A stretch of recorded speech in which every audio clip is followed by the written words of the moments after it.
Well, she has reached the heights of a Grand Slam final and top 5 in the world. She has also known the lows that come with injuries and a bit of a slump. But through it all, Genie Bouchard has been a tireless worker, and it appears that she will not let up until she gets back to the top of the mountain. And we are very pleased to welcome Genie Bouchard back to TC Live. It's great to see you, Genie. We were just showing some video of you hitting in Las Vegas.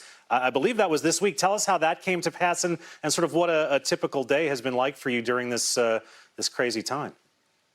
Yeah, thank you for having me, first of all. I have Tennis Channel on my TV, so I saw it like ahead of time on the TV.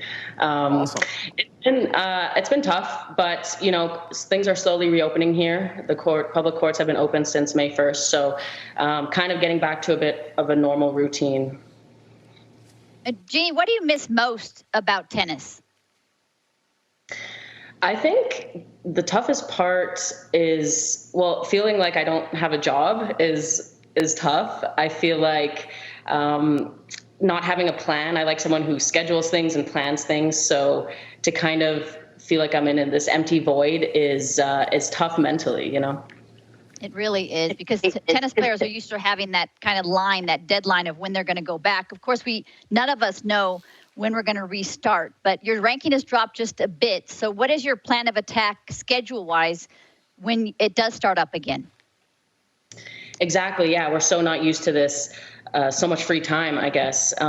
So for me, yeah, I definitely, well, right before this happened, I was planning on playing a bunch of challengers. I was actually driving to the airport here in Vegas to fly to Guadalajara for the 125 when my agent called me and he was like, they might cancel the tournament, don't get on the flight. And so it was like, I felt like a scene in a movie. I literally turned around, went home and just like waited for more information. And then the next day is when they announced the initial 6-week ban for tennis. So yeah, I mean, I'm just going to get back and start playing tournaments as soon as possible because that's what I got to do. And Genie, we have something in common. We both work with Robert Lansdorp, you know, that sweet old guy with all of the kind words that he comes up with. But on a serious note, what was it like working with Robert and what'd you learn from him? Yeah, Robert is just such a unique character, as you know, probably more so than I do. He's tough. He's really tough, and he tries to kind of disarm you by how straightforward and he has such a lack of a filter when he talks. And I think you got to be tough just to be able to put up with him in the first place. So that's like the first kind of lesson. And I don't know, he taught me so much. You know, I think he has so much experience, and I think he's a great coach. And we still keep in touch, and I just wish him all the best.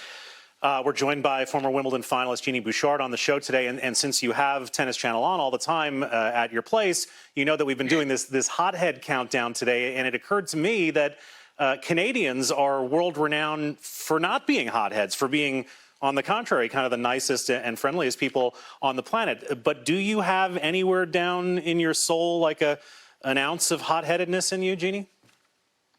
Oh, in me? I mean, yes, definitely. It's really, really deep, though. I think, you know, I really try to control that mostly. But I was watching your segment earlier while waiting to talk to you guys. So it was super interesting. I loved watching all the outbursts on the court.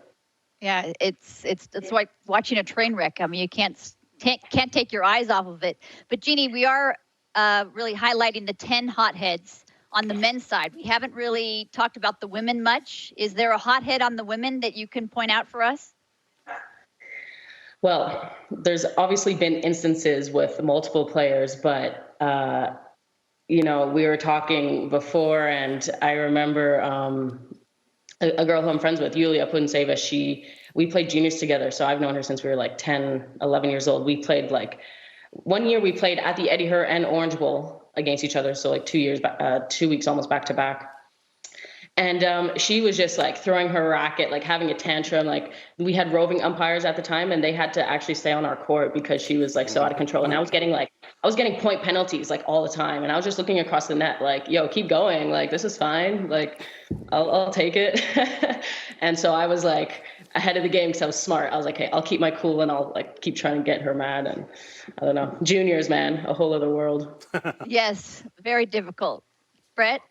Yeah, I was just going to say that we had read earlier this week, Genie, that Tennis Canada has helped arrange for some financial grants for some of the lower-ranked players that are suffering through this pandemic. And I just wonder if you could comment on how crucial that is, especially for the players, you know, outside the top 200 who really rely on their week-to-week winnings to stay afloat.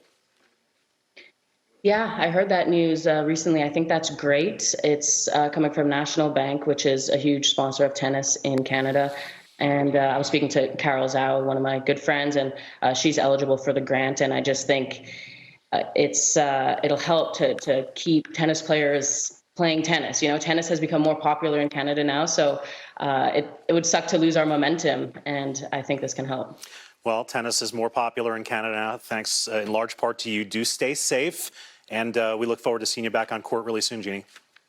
Thank you. Stay safe as well. Thank you for having me. Thanks, Genie. Good Genie luck, Bouchard. Genie.